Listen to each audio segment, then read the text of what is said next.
اللہ تبارک و تعالی کا کروڑہا احسان عظیم ہے۔ پہلے روزے کی سحری کی سعادت سے مستفید و مستنیر ہونے کی توفیق عطا کی۔ اللہ تعالیٰ نے سورہ البقرہ آیت نمبر 183 سے 185 تک، آیت نمبر 183 سے 185 تک روزے کی فرضیت کے احکام کو ذکر کیا۔ پروردگار ارشاد فرماتا ہے، یا ایھا الذین آمنوا، اے ایمان والو، کتب علیکم الصیام، تم پر روزے فرض کیے گئے، کما کتب علی الذین من قبلکم، جیسے تم سے اگلوں پر فرض کیے گئے، لعلکم تتقون، تاکہ تم پرہیزگار بن جاؤ، ایام معدودات، گنتی کے چند دن ہیں، فمن کان منکم مریضا، جو تم میں سے بیمار ہو، او علی سفر، یا حالت سفر میں ہو، فعدۃ من ایام اخر، تو اتنے روزے دوسرے دنوں میں پورے کر لے،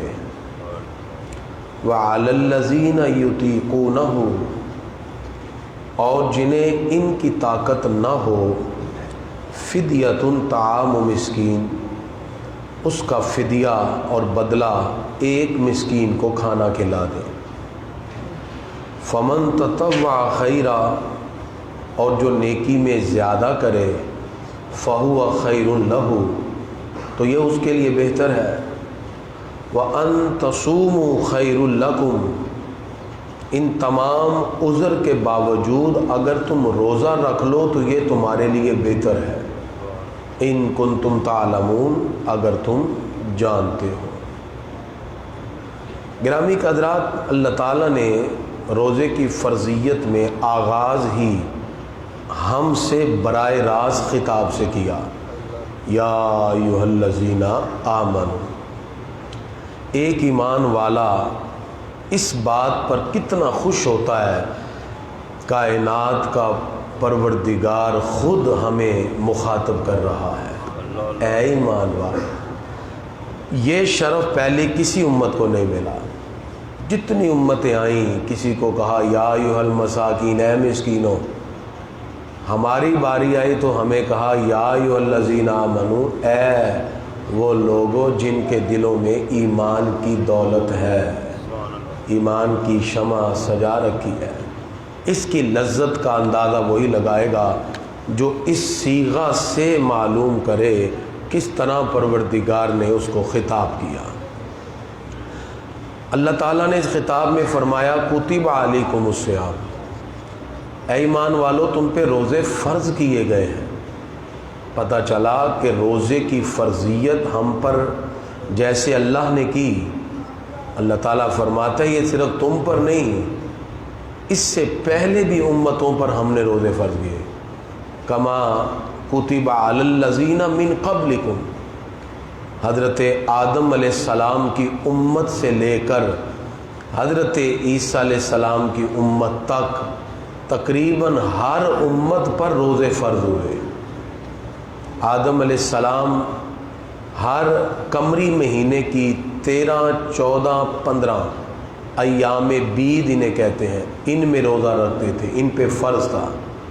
موسیٰ علیہ السلام کی قوم پر عاشورہ کا روزہ فرض تھا، اور ایک روایت میں آتا ہے کہ حضرت نوح علیہ السلام بھی روزے کے ساتھ تھے جب رجب کے مہینے میں کشتی پر سوار ہوئے۔ تو پہلی امتوں میں بھی روزے کی فرضیت برقرار رہی، اسی طرح عیسائیت میں بھی، نصارہ میں بھی روزے رہے۔ جب اللہ رب العزت نے اپنے محبوب کی امت کو روزوں کی فرضیت سے متصف کیا تو فرمایا ایام معدودات، چند تو دن ہے۔ یا اللہ مقصد کیا ہے؟ فرمایا لعلکم تتقون، تاکہ تم پرہیزگار بن جاؤ۔ روزے کا مقصد واضح کر دیا، تقوی اور پرہیزگاری ہے۔ نبی کریم صلی اللہ تعالی علیہ وسلم جب مدینہ منورہ تشریف لائے، یہودی روزہ رکھتے تھے 10 محرم کا۔ سرکار فرماتے ہیں تم 10 کا رکھتے ہو، ہم 9 اور 10 دونوں کا ملا کے رکھیں گے۔ اس کے بعد پھر روزے کی فرضیت رمضان المبارک کے حوالے سے آ گئی۔ روزہ ہم پہ فرض ہے، لیکن اسلام آسانی چاہتا ہے۔ پروردگار ارشاد فرماتا ہے فمن کان منکم مریضا، تم میں سے کوئی بیمار ہو، اور بیماری سے مراد ایسی بیماری کہ جو روزہ رکھنے سے بیماری بڑھ جائے گی، ایسا مرض ہے، یا روزہ رکھنے سے شفا میں دیر ہو جائے گی، یا یہ خوف ہو کہ روزہ رکھنے سے گمان غالب ہے کہ مرض پیدا ہو جائے گا، ان تینوں صورتوں میں روزہ چھوڑا جا سکتا ہے۔ مطلب یہ ہے کہ معاف نہیں ہے، روزہ چھوڑنے کا مطلب کہ اب نہیں رکھ سکتا تو بعد میں جتنے روزے چھوٹے ہیں ان کی قضا کرے گا۔ یہ جو ہمارے ہاں ایک کانسیپٹ پایا جاتا ہے کہ شاید اس سے روزہ معاف ہو جاتا ہے، بیماری میں معاف نہیں ہوتا بلکہ روزے کی بعد میں قضا ہوتی ہے۔ او علی سفر، فرمایا یا تم سفر میں ہو، سفر سے مراد تقریباً 92.5 کلومیٹر ہے، 92.50 کلومیٹر آپ دور جائیں گے تو وہ سفر ہے، شرعی سفر۔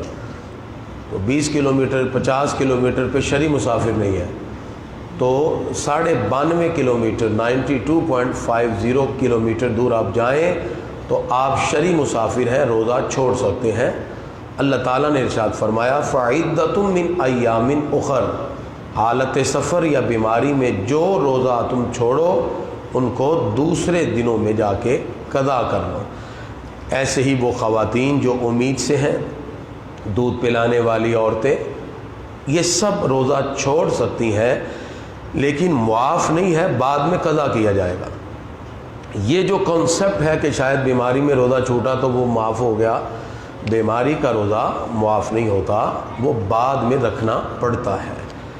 اللہ تعالیٰ نے ارشاد فرمایا وَعَلَى الَّذِينَ يُطِيقُونَهُ فِدْيَةٌ، ہاں وہ لوگ جن کو بالکل بھی طاقت نہیں ہے، نہ اب نہ کبھی زندگی میں مزید طاقت مل سکے، شیخ فانی جسے کہتے ہیں، اللہ محفوظ رکھے، ایسی بیماری ہو گئی جس سے پوری زندگی روزہ رکھ ہی نہیں سکتا، یا ایسا بڑھاپا طاری ہوا کہ اب روزہ رکھنے کی طاقت ختم، اس کے لیے ہے کہ وہ فدیہ دے دے، یعنی مسکین کو کھانا کھلا دے، 2 وقت پیٹ بھر کر کھانا کھلا دے، یا فطرانے کی مقدار کے مطابق ایک روزے کے حساب سے نکال کر وہ کسی غریب اور مسکین کو دے دے۔ لہذا یہ 3 الگ الگ حکم ذکر ہو گئے۔ جو لوگ صحت مند ہیں، اللہ فرماتا روزہ رکھیں، ان کے لیے آپشن نہیں ہے، اور یہ روزہ آپشنل بھی نہیں ہے کہ چاہے روزہ رکھو چاہے فدیہ دے دو، یہ بالکل آپشن نہیں ہے، اس میں روزہ رکھنا فرض ہے، کیونکہ کتب علیکم الصیام۔ اور دوسرے کے لیے کہہ دیا کہ چلو اگر آپ بیمار ہیں تو کوئی بات نہیں، جتنے روزے چھوٹ جائیں گے بیماری میں بعد میں قضا کر لو، اور وہ ضروری بھی نہیں ہے کہ جتنے چھوٹے ہیں ترتیب سے قضا کرو، آہستہ آہستہ رکھ لو، 1 رکھ لو، پھر 2 دن چھوڑ کے پھر رکھ لو، پورے کرنے ہوں گے، 30 روزے پورے کرنے ہیں، اور اگر کوئی سفر کی حالت میں چھوٹ جائے تو بھی بعد میں پورے کر لیے جائیں۔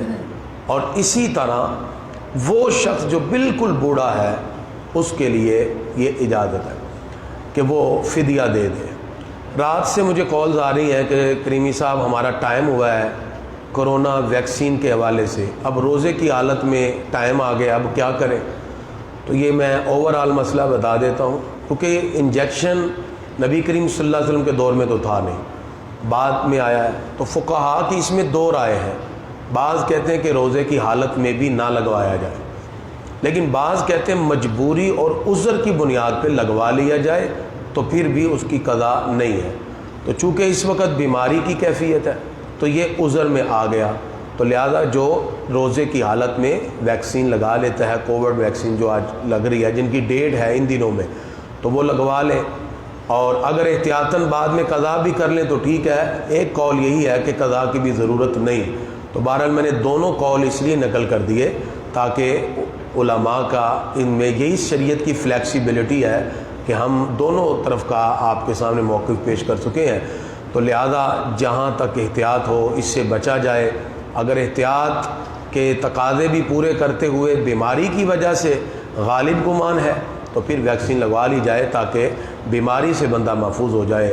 دعا ہے اللہ تعالیٰ اس ماہ رمضان کی برکت کے صدقے اللہ جلد ہمیں ان وبائی امراض سے نجات عطا